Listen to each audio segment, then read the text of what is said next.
At the G20, Xi Jinping essentially handed Modi the microphone. China wants to be number one, but first it must defend its position as number two since India is a threat to its existing position.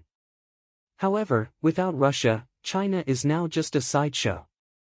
Beijing clearly considers India as an adversary in the great power race, and accommodation is unlikely given Xi Jinping's absence from the G20 summit. Since taking office in 2013, this is the first time Xi Jinping has skipped a G20 summit. Over time, China expressed great enthusiasm for the G20 as a whole since it was viewed as a much more balanced organization that included nations from the global south. Xi Jinping declared during the 2016 G20 summit in Hangzhou, the G20 should stick together as partners in meeting challenges and therefore, we can navigate the heavy waves of the global economy and sail towards a future of growth.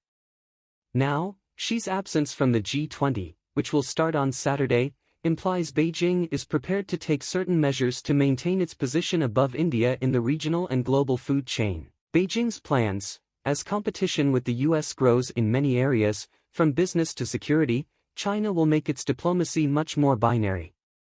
Beijing's strategy over the past few years has been to crush India's geopolitical ambitions and prevent it from encroaching on US territory. Those who are surprised that Xi Jinping skipped the G20 meeting should look at Beijing's new statements about favoring the BRICS and other organizations above the G7 and G20 in order to fight the US.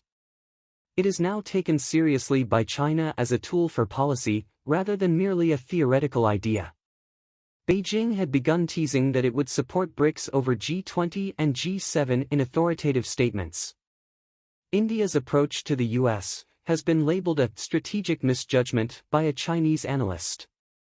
According to Luo Chuanhao, executive director of the Institute of South Asian Studies at the China Institute of Contemporary International Relations, India believes the US is more capable of assisting it in realizing the Indian dream, given the current comprehensive national power gap between China and the US, and that closer relations with the US will give India far more strategic gains than the price it will pay for challenging China.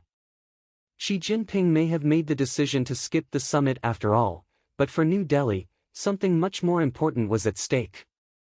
Accepting Jinping's conditions for the regional and international order will be necessary in exchange for a joint statement that includes China.